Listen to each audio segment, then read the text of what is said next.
नमस्कार साथियों, स्वागत है आपका YouTube चैनल वीरू एकेडमी पर। डियर, बात करेंगे शिक्षा जगत से जुड़ी हुई तमाम महत्वपूर्ण खबरों पर। सबसे पहले बात करेंगे कल टीईटी पात्रता को लेकर के सुप्रीम कोर्ट में जो सुनवाई है, उसके बाद कंप्लीट हुई सुनवाई और ऑर्डर रिजर्व कर लिया गया है। साथ ही बात करेंगे 2900 बीएड कॉलेजों पर खतरा बढ़ चुका है। एनसीटी की तरफ से सभी को नोटिस अलाउ कर दिया गया है। साथ ही बात करेंगे भर्ती में सुधार की कोई गुंजाइश नहीं छोड़ी गई थी, इसलिए सुप्रीम कोर्ट से बड़ा झटका लगा है। 25,753 जो चयनित शिक्षक कर्मचारी थे पूरी तरीके से बर्बाद हो गए हैं सरकार की एक हीला हवाली से। लेकिन जितने लोग चैनल पर पहली बार विजिट कर रहे हैं, सब्सक्राइब कर लीजिएगा। आइए एक एक न्यूज आर्टिकल पर प्रकाश डालते हैं। डियर, आपकी स्क्रीन पर पहली अपडेट आप देख सकते हैं। शिक्षक नियुक्ति व प्रमोशंस में टेट की अनिवार्यता मामले में सुनवाई पूरी, फैसला सुरक्षित। शिक्षक पात्रता टीईटी मामले में गुरुवार को सुप्रीम कोर्ट में अंतिम सुनवाई हुई। इसके बाद जस्टिस दीपांकर दत्ता और जस्टिस मनमोहन ने फैसला सुरक्षित रख लिया है। टेट से संबंधित जितने भी मामले थे उसे क्लब कर सुनवाई की जा रही थी। इसमें कई मामले प्रमुख हैं। पहला, सरकारी प्रारंभिक विद्यालयों में नई नियुक्ति और प्रमोशंस में टेट की अनिवार्यता, और दूसरा, अल्पसंख्यक प्रारंभिक विद्यालयों में नई नियुक्ति और पदोन्नति में टेट की अनिवार्यता शामिल है। मेन अगर बात की जाए तो पूरे मुद्दे की, तो टीईटी के बिना प्रमोशंस को लेकर के जो मैटर है वो पहुंचा था, क्योंकि आप जानते हैं अगर आप प्राथमिक में टीचर हैं और आपने जूनियर का टेट क्वालिफाइड नहीं कर रखा है तो आपको प्रमोशंस किस आधार पर दिया जाएगा। निश्चित तौर पर हाईकोर्ट ने पहले ही मना कर दिया है कि इस तरीके से प्रमोशंस नहीं होंगे। मामला सुप्रीम कोर्ट में चैलेंज है और ऑर्डर अब रिजर्व हो चुका है। बहुत जल्द ऑर्डर पब्लिश भी होगा। लेकिन अगर अनुमानता की बात की जाए तो जो हाईकोर्ट का डिसीजन था एट इज इट, वही डिसीजन सुप्रीम कोर्ट से भी आने की प्रबल संभावनाएं हैं। डियर, बात कर लेते हैं अगली अपडेट की। अगली अपडेट 2900 बीएड कॉलेजों की मान्यता पर तलवार लटक चुका है। देश के 2900 बीएड कॉलेजों की मान्यता पर तलवार लटक गई है।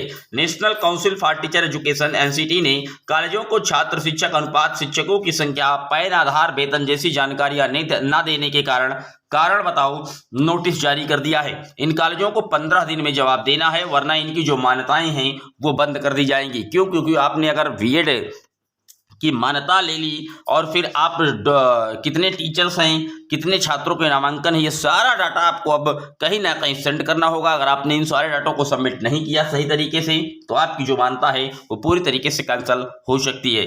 बात कर लेते हैं अगली अपडेट की। अगली अपडेट, कल आपने देखा सुप्रीम कोर्ट से एक ऐतिहासिक फैसला हुआ है।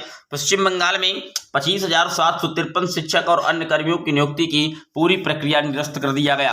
भर्ती में सुधार की कोई गुंजाइश ही नहीं छोड़ी गई। कोर्ट ने साफ तौर पर कहा है कि शिक्षक भर्ती का जो घोटाला है ये 2016 में पश्चिम बंगाल स्कूल एवं आयोग ने राज्य स्तरीय चयन परीक्षा की भर्ती प्रक्रिया शुरू की थी।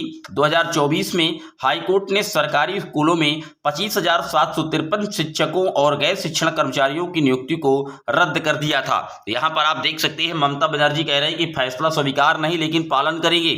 पश्चिम बंगाल के मुख्यमंत्री ममता बनर्जी ने गुरुवार को कहा कि वो अदालत का बहुत सम्मान करती हैं, लेकिन स्कूली शिक्षकों की नियुक्तियों को अमान्य ठहराने वाले सुप्रीम कोर्ट के फैसले को स्वीकार नहीं कर सकती।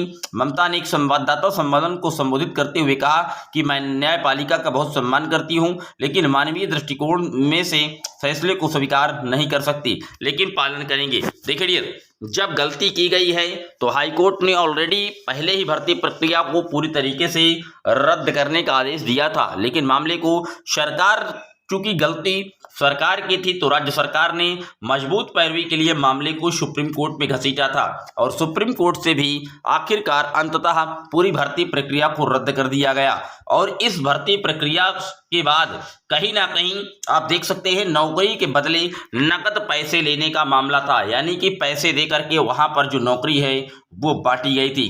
यहाँ पर 3 महीने में नई चयन प्रक्रिया शुरू करने का भी आदेश दिया गया। पूरी तरीके से आप देख सकते हैं कहीं ना कहीं एक बड़ा झटका जो चयनित शिक्षक कर्मचारी थे 25,753 पश्चिम बंगाल में सुप्रीम कोर्ट के एक डायरेक्शन से, एक जजमेंट से उनकी जो जिंदगी है वो पूरी तरीके से बर्बाद हो गई। और अंततः अगर बात की जाए इस पूरे मैटर को तो कहीं ना कहीं राज्य सरकार की हीला हवाली उजागर हुई है, राज्य सरकार का घोटाला देखने को मिला है। और इसी से जोड़ते हुए उत्तर प्रदेश की 69,000 शिक्षक भर्ती की भी अब जो चर्चाएं हैं वो तेज होने लगी हैं। आपकी क्या राय है पूरे वीडियो पर जरूर कमेंट कीजिएगा। आप भी पूरी राय अपनी एनालिसिस के माध्यम से कमेंट कर सकते हैं। फिर मिलेंगे एक और वीडियो में, तब तक के लिए जय हिंद, जय भारत।